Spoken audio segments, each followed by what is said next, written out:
우리가 22장 17절에서 25절까지 읽었는데 아무리 읽어도 우리하고는 아무 상관이 없는 말처럼 느껴지죠.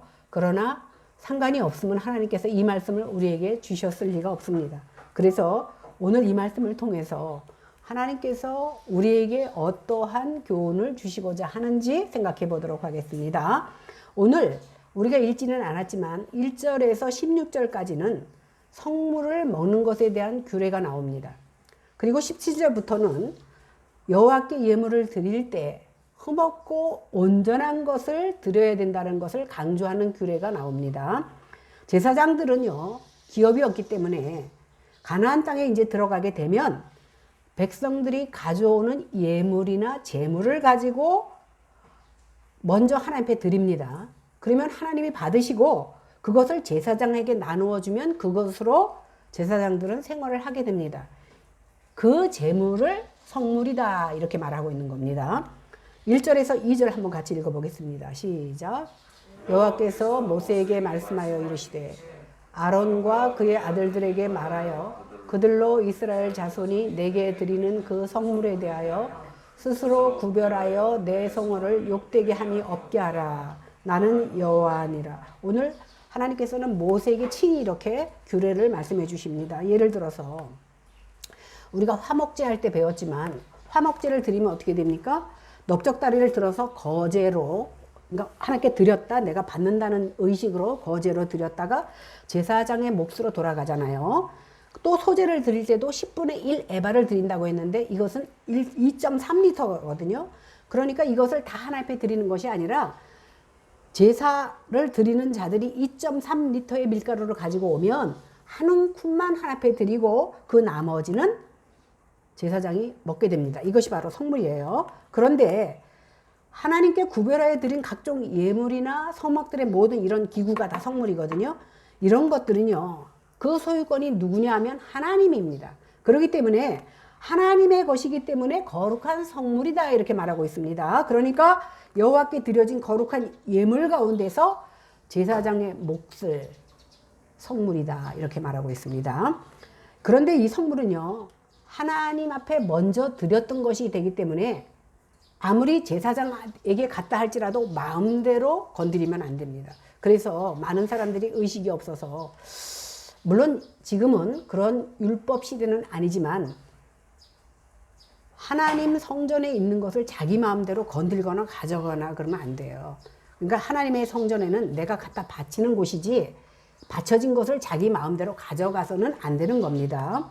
그렇기 때문에 제사장들이 성물을 먹을 때는 어떻게 해요? 스스로 구별하여 부정한 것이 있나 없나 자신을 잘 살핀 다음에 먹어야 되는 겁니다. 부정한 상태에서 성물을 먹게 되면 고의로 하나님의 성호를 욕되게 하는 것이 되기 때문에 그냥 넘어가는 것이 아니라 심판을 면할 수 없게 됩니다. 이 성호라는 것이 뭐냐면 거룩한 하나님의 속성을 나타내는 이름을 성호라고 하거든요. 그래서 만약에 고의로 신성한 존엄성을 나타내고 있는 하나님을 부정하게 되면 어떻게 되냐면 하나님의 이름을 망령되이 일컫는 것이 되는 것입니다. 오늘 레위기 24장 16절에 보니까 여호와의 이름을 모독하면 반드시 돌로 치고 온 회중은 그에게 돌을 쳐서 죽이라 이렇게 말하고 있습니다. 이만큼 엄중한 죄가 무슨 죄입니까? 성물을 함부로 건드리고 그런 것이 바로 여호와의 성호를 어지럽히고 욕되게 하는 것이라는 사실입니다. 3절에서 9절 한번 보겠습니다. 시작.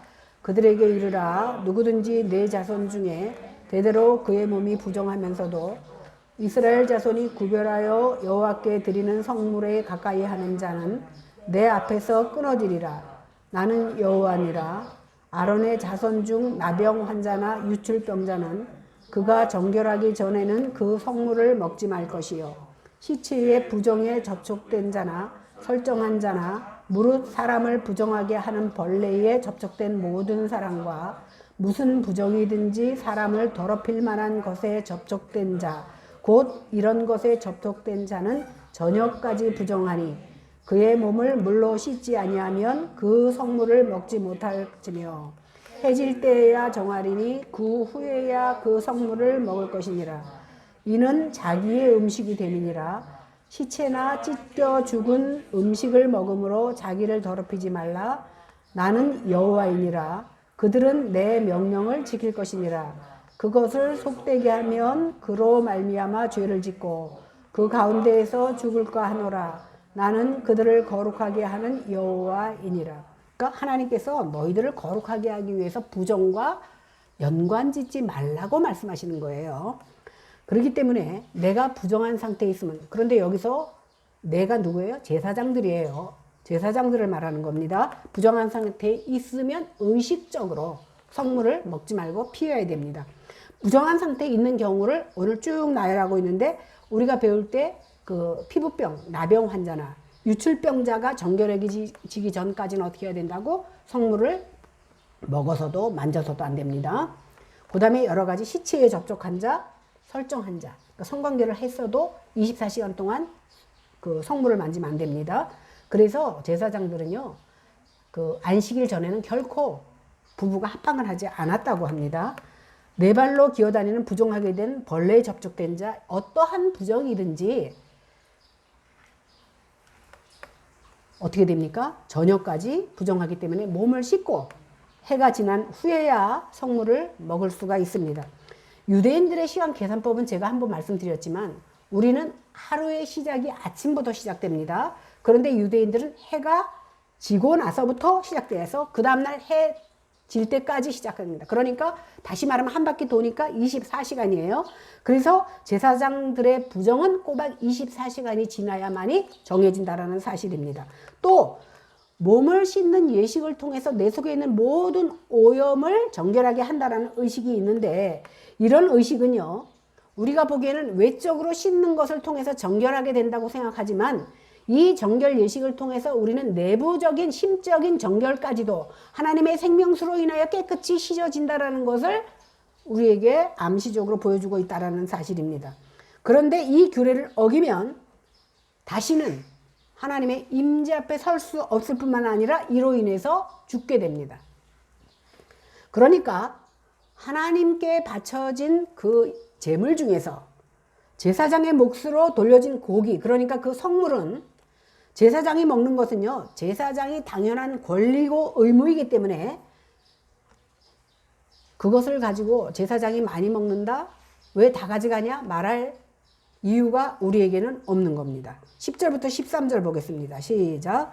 일반인은 성물을 먹지 못할 것이며 제사장의 객이나 품꾼도 다 성물을 먹지 못할 것이니라. 그러나 제사장이 그의 돈으로 어떤 사람을 샀으면 그는 그것을 먹을 것이며 그의 집에서 출생한 자도 그렇게 하며 그들이 제사장의 음식을 먹을 것이며 제사장의 딸이 일반인에게 출가하였으면 거제의 성물을 먹지 못하되 만일 그가 과부가 되든지 이혼을 당하든지 자식이 없이 그의 친정에 돌아와서 젊었을 때와 같으면 그는 그의 아버지 몫의 음식을 먹을 것이나 일반인은 먹지 못할 것입니다. 이런 내용 때문에 아직 뭐 그런 교회는 없지만 교회에서 11조가 거친 모든 것은 그 목회자 몫으로 하는 교회도 옛날에 있었습니다. 그리고 나머지 그 헌금을 가지고 이렇게 행정비로 쓰고 그랬는데, 이렇게 제사장 직분은요, 아론과 그의 아들들을 통해서 고유하게 내려진 것이고 혈통에 의해서 종신 세습제입니다. 그러니까 아무나 할 수가 없는 겁니다. 그래서 제사장이 아무나 성소에서 성물을 먹을 수 있는 것이 아닙니다. 이러한 성물은요, 정결한 제사장과 그의 가족들만 먹을 수가 있습니다. 제사장의 객이나 임시로 고용된 직원도 먹지 못합니다. 그러나 제사장이 돈 주고 산 노예나 제사장 집안에서 태어난, 그러니까 노예의 후손으로 태어났거나 이렇게 후손으로 태어난 사람들은 가족의 일원으로 인정이 되어서 그들도 이 성물을 같이 먹을 수가 있습니다. 왜 그러냐면 이 성물은요, 제사장이 하나님의 일을 한 대가로 하나님께서 주신 것이기 때문에 제사장의 부양 가족은 누구라도 먹을 수가 있게 된 겁니다. 그러니까 제사장의 식솔까지 다 먹을 수 있는 것으로 보아서 이 성물 자체가 신비적인 힘이 있다거나 거룩하다 이렇게 말하기보다는 성물의 제한 역시 혈통을 근거로 한 것이 아니다라는 것을 알 수 있어요. 왜? 노예나 그의 거기서 난 자식들까지도 다 먹을 수 있는 것으로 보아서 제사장의 혈통만 먹을 수 있는 것은 아니라는 겁니다. 여기서 제사장의 객이나 품꾼들이 먹을 수 없다는 것은 뭐냐면 오늘날 우리에게 여러 가지를 시사하고 있는데 예수 그리스도께서 자기 피를 주고 사서 자신의 종으로 삼은 자들, 아까 제사장이 노예로 삼았거나 종으로 삼은 자들은 먹을 수 있다 그랬잖아요. 그러니까 그리스도의 피로 우리를 사신 바 되었기 때문에 우리는 그리스도의 살과 피를 먹어도 되는 겁니다. 이런 은혜 없이 여전히 자신의 인생이 주일이 되어서 교회에 왔다 갔다 하는 사람들은요, 자기가 열심히 있는 품꾼처럼 교회를 아무리 열심히 한다 할지라도 그리스도의 살과 피를 진정으로 먹을 수 없는 겁니다.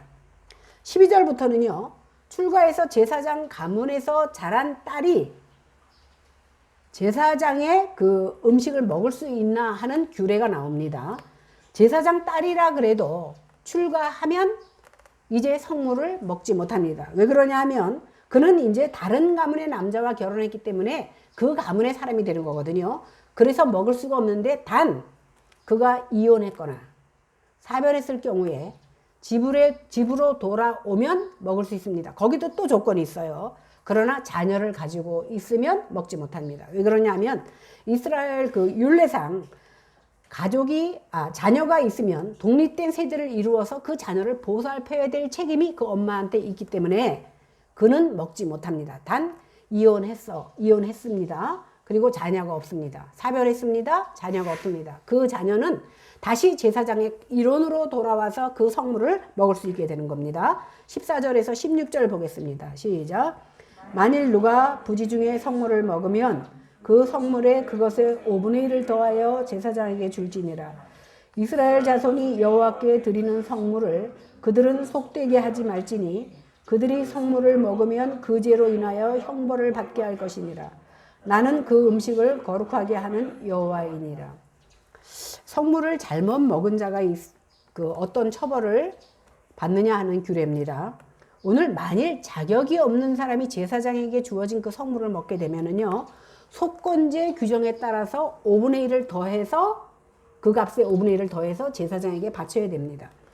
합당치 않은 자가 성물을 먹으면요, 그 죄로 인해서 형벌을 받게 됩니다. 이와 같이 제사장은요, 백성들이 하나님께서 구별하여 바친 성물이잖아요.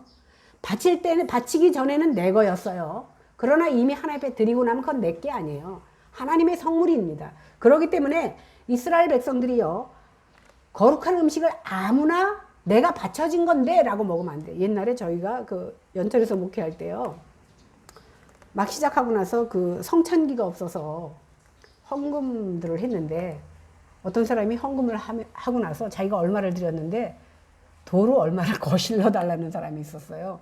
하나님 앞에 드려진 거는요, 거스르는 법이 없어요. 이미 하나님 앞에 드려진 바 되면 그것은 자기 것이 아니라 하나님의 것이고, 하나님의 것을 예를 들어 그 목회자에게 사용되면 그것은 성물이 되기 때문에 건들 수가 없는 건데, 가끔 젊은 할머니도 그런 경우가 있지만 젊은 사람도 더군다나 수도 성경 나왔다는 그런 사람이 그런 일이 있어서 참 어이가 없었습니다. 그래서 제사장은요, 백성들이 하나님께 바쳐진 그 제물에 대해서 굉장히 주의를 기해야 돼요. 이스라엘 백성들이 거룩한 음식을 아무나 먹게 놔두면 제사장이 혼나는 게 아니라 그 먹은 자가 형벌을 받게 되기 때문에 제사장은 이러한 것들을 아무나 먹게 하면 안 됩니다. 그래서 아무나 먹게 되면 하나님의 명예, 성호가 욕되게 되는 거기 때문에 각별히 조심해야 됩니다.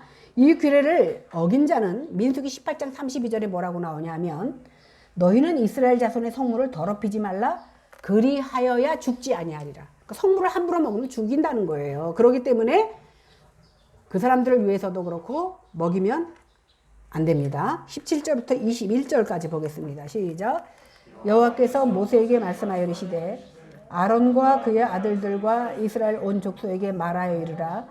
이스라엘 자손이나 그 중에 거류하는 자가 서원제물이나 자원제물로 번제와 더불어 여호와께 예물로 드리려거든 기쁘게 받으심이 되도록 소나 양이나 염소의 흠없는 수컷으로 드릴지니 흠 있는 것은 무엇이나 너희가 드리지 말 것은 그것이 기쁘게 받으심이 되지 못할 것임이니라. 만일 누구든지 서원한 것을 갚으려 하든지 자의로 예물을 드리려 하여 소나 양으로 화목제물을 여호와께 드리는 자는 기쁘게 받으심이 되도록 아무 흠이 없는 온전한 것으로 할지니라. 오늘 이 말씀은요, 여호와께 예물을 드릴 경우에 흠없고 온전한 것으로 하나님께 드려야 된다는 것을 강조한 규례입니다. 이스라엘 자손이나 여행자나 외국인이나 여행자가 아닌 이스라엘 사회의 뿌리를 받고 사는 사람들, 우리가 보면 출애굽할 때도 보면 이스라엘 사람들은 100%가 아니었어요. 이스라엘 상대와 결혼했다든가 아니면 이스라엘 민족 가운데 같이 사는 외국인들도 있었다라는 것을 우리가 기억하는 것처럼, 이런 이방인들까지도 율법은 이스라엘과 동일하게 기준을 두고 있다라는 사실입니다. 우리가 저번에 화목제를 2주간 배웠는데, 옛날에 화목제를 드리는 방식에는 3가지가 있다고 했습니다. 범사에 감사해서 드리는 감사제가 있고, 하나님 앞에 서원한 것을 갚기 위한 서원제가 있고, 하나님께 기쁨을 드리기 위해서 자원해서 드리는 자원제, 또 낙헌제라고 했습니다. 이렇게 3가지가 있는데, 누구든지 서원한 것을 갚으려고 드리든지 아니면 자원하는 마음으로 예배를 드리든지 어떻게 해야 된다고요? 그 소나 양을 화목제의 제물로 드리게 되는데, 그때 온전하고 흠없는 것으로 주님 앞에 드려라 라는 것을 오늘 말하고 있습니다. 이처럼 베풀어 주신 하나님의 은혜에 감사해서 하나님 앞에 감사제, 이것을 갖다 우리는 화목제라고 합니다. 우리가 화목제 하면 뭐가 생각납니까? 다른 제물은요, 제물을 드린 자의 몫이 없습니다. 그죠? 그리고 제물을 드리고 나면 번제 같은 경우는 통으로 다 온전히 드리고 제사장의 몫이 있는데, 화목제는 내가 드린 사람이라면 드린 사람의 몫이 있습니다. 그 몫을 가지고 어떻게 합니까? 모든 사람을 불러서 함께 나누면서 화목을 누리는 것이 바로 화목제입니다. 기억나죠? 특별히 18절에 언급된 서원제와 낙헌제, 번제는요, 감사제와 더불어서 화목제에 속하는 제사기 때문에 자원해서 드리는 제사입니다. 그러니까 억지로 드리는 제사가 아니라 내가 자원해서 드리는 제사입니다. 그러니까 안 드려도 상관은 없어요. 그런데 참 이상하죠. 인간은요, 죄악된 본성이요, 자원해서 드리는 제사의 제물은요, 조금 인색한 면이 있습니다. 보통 우리가 11조 드리면 11조에 정해진 금액의 10분의 1을 드리니까 온전하게 드리게 되는데, 11조 드리면 이제 감사 헌금을 드리잖아요. 11조를 넘는 사람 한 번도 못 봤어, 감사제를. 그리고 감사를 드릴 때는 대부분 명분을 세우기 위해서 드리는 경우가 많아서 그런지 굉장히 적은 금액을 드리는 경우가 많이 있습니다. 이렇게 아마 인간의 본성은 그때나 지금이나 똑같은 것 같아요. 이렇게 자원해서 드리는 번제나 화목제의 경우가 우리가 감사 헌금을 드리는 것과 거의 비슷한 것 같아요. 그렇기 때문에 하나님 보시기에 우리가 예물을 드리는 것은 하나님께서 액수를 보시는 게 아니에요. 우리의 중심을 보시는데, 우리의 중심과 진심이 없는 것으로 드려질 때 하나님께서는 그 예물을 절대 기뻐 받으시지 않는 겁니다. 이렇게 마찬가지로 번제와 화목제를 자원제로 드릴 때 똑같습니다. 사람들이 하나님께 드렸다는 명분만 세우려고 하고 인색하게 바치기가 쉬운 것이 바로 이 자원제입니다. 그래서 하나님께서는 진심을 다해서 바치지 않는 그것을 나를 모욕하는 행위다, 이렇게 결정짓는 겁니다. 그래서 그들에게 엄중히 경고하십니다. 오늘 말라기 1장 14절에 보면 이렇게 말씀합니다. 너희 짐승떼 가운데서 수컷이 있거늘 그 서원하는 일에 흠 있는 것으로 속여서 내게 드리는 자는 저주를 받으리니 나는 큰 임금이요 내 이름은 이방 민족에서 두려워하는 것이 된다. 나는 만군의 여호와라. 이 말은 뭐냐면, 자기 가축들이 많이 있어. 거기에 수컷도 있고 수컷 가운데 흠 있는 것이 있음에도 불구하고 자원제를 드릴 때 어차피 흠 있는 건 상품 가치가 없으니까 그것을 하나님께 드린다는 거예요. 그러면 나는 자원제를 드렸어요. 사실 자원제는요, 조금 흠이 있어도 약간 빠져도 드려도 됩니다. 그러나 좋은 것을 놔두고 일부러 드리는 것은 하나님 앞에 진심으로 드리는 것이 되지 못한다라는 말입니다. 이렇게 말라기에서 말씀하신 것처럼 좋은 것을 놔두고도 일부러 고의적으로 하나님 앞에 그런 것을 드리는 것은 다시 말해서 하나님을 속이는 행위가 된다라는 겁니다. 그리고 이것은 하나님을 욕되게 하는 것이 되고 그것 때문에 결국은 저주를 받게 된다고 경고하고 있습니다. 그러므로 이스라엘 백성들은요, 거룩하신 하나님을 경외함으로 자원해서 드리는 서원제나 자원제 번제를 드릴 때도 하나님께서 기뻐하시는 것으로, 나의 가장 소중한 것으로 드려야 돼요. 내가 내 자식을 드릴 때요, 내 자식에게 무언가 해줄 때 가장 좋은 것으로 해주면서도 그것에 서운하거나 그런 것이 없잖아. 그죠? 자식한테 하물며 그렇게 할 줄 알면서도 하나님에게는 당장 나에게 뭐라고 말씀하시지 않고 보지 않고, 그러니까 그런 것으로 드리면 그 제물을 통해서 하나님이 기뻐하시지 않는다는 겁니다. 우리가 제물을 드릴 때는요, 이 제물을 통해서 하나님께 참된 즐거움을 드릴 수 있도록 정성을 다해야 되는 겁니다. 그런데 그 당시 이교도들은요, 자기 체면만 피하도록 생색내도록 드려도 그 이방인들의 신들은 기뻐하며 그들에게 복을 줬다라는 것을 그들 생각 속에 있었습니다. 이런 식으로 하나님을 섬기게 되면 하나님은 모독을 받는 그런 모독적인 행위이기 때문에 결코 기뻐하시지 않는다는 겁니다. 그래서 여호와께 드려지는 모든 희생제물은 아무리 하나님께서 요구하시지 않는 자원제로 드린다 할지라도 드려지는 사람은 어떻게 해야 돼요? 내 진심과 정성을 다하여 드려야 되는 것. 그럴 때 하나님께서 그 마음을 받으시고, 흠없는 상태로 드릴 때 하나님께서는 그 예물을 기쁘게 받으신다는 사실입니다. 사실 따지고 보면요, 이 만물이, 세상 만물이 다 누구 겁니까? 하나님 거 아닙니까? 그런데 하나님께서 제물 자체에 연연하실 리가 없습니다. 그러나 바치는 자는요, 이것을 통해서 하나님이 거룩한 분이심을 드러낼 뿐만이 아니라 드리는 자의 순수한 신앙을 온전히 하나님 앞에 바쳐야 되는, 표현해야 되는 겁니다. 이렇게 흠이 없는 것을 바치는 것은요, 제물 자체가 죄를 용서하는 거 아니라 그랬어요. 그리고 하나님과 화목을 이루게 하는 것 아닙니다. 그 제물이 죄를 사하게 해주거나 그 제물이 하나님과 내 사이를 화목케 하는 거 하나도 아닙니다. 그러나 구약시대에 바쳐지는 모든 희생 제물은요, 장차 인류의 속죄양이 되신 예수 그리스도를 예표하는 것이기 때문에 흠이 없고 온전한 것으로 드려져야 돼. 왜? 예수님께서는 흠이 없고 온전한 모습으로 우리의 죄를 사해 주셨기 때문입니다. 22절에서 25절 보겠습니다. 시작. 너희는 눈먼 것이나 상한 것이나 지체에 배임을 당한 것이나 종기 있는 것이나 습진 있는 것이나 비루 먹은 것을 여호와께 드리지 말며 이런 것들은 제단 위에 화제물로 여호와께 드리지 말라.